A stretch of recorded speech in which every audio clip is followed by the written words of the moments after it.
Aduh bang, kok mundur jadi pengacara Ferry Irawan?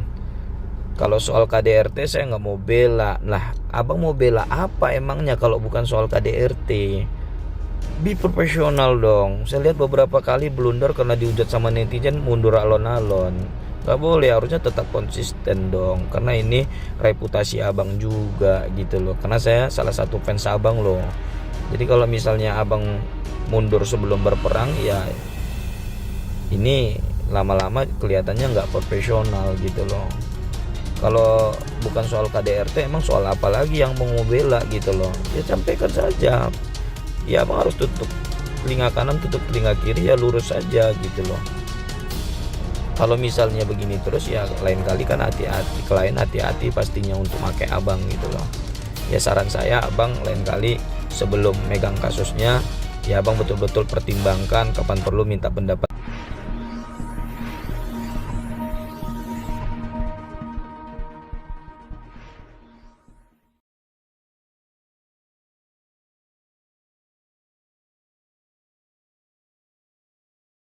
Hari ini Pena Melinda menyerahkan bukti-bukti KDRT. Di lain sisi, Ferry Irawan justru terancam ditinggal pengacaranya, yakni Jeffrey Simatupang. Apa penyebabnya? Jeffrey Simatupang akan mengundurkan diri jadi pengacara Ferry Irawan bila hasil visum Pena Melinda menunjukkan kliennya benar-benar menganiaya dirinya. Saat ini, Jeffrey Simatupang tidak percaya jika Pena Melinda mengalami KDRT. Diketahui, selama ini banyak tudingan yang menyudutkan jika Ferry Irawan melakukan dugaan tindakan penganiayaan sampai mematahkan hidung Pena Melinda.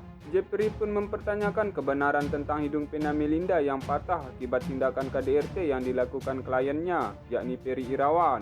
Jeffrey semakin curiga saat Pena Melinda terlihat baik-baik saja hingga menjadi bintang tamu dalam berbagai program televisi. Kita harus tahu dulu, saya mau mempertanyakan dulu, benar nggak sih bahwa hidung dari Ibu Pena patah karena Ferry Irawan? Itu perlu dijawab secara tegas terlebih dahulu dari pihak Ibu Pena, kata Jeffrey pada awak media. Kalau yang kita lihat saat ini, kan keadaannya baik-baik saja, lanjut Jeffrey. Jeffrey meminta Pena Melinda jujur soal KDRT.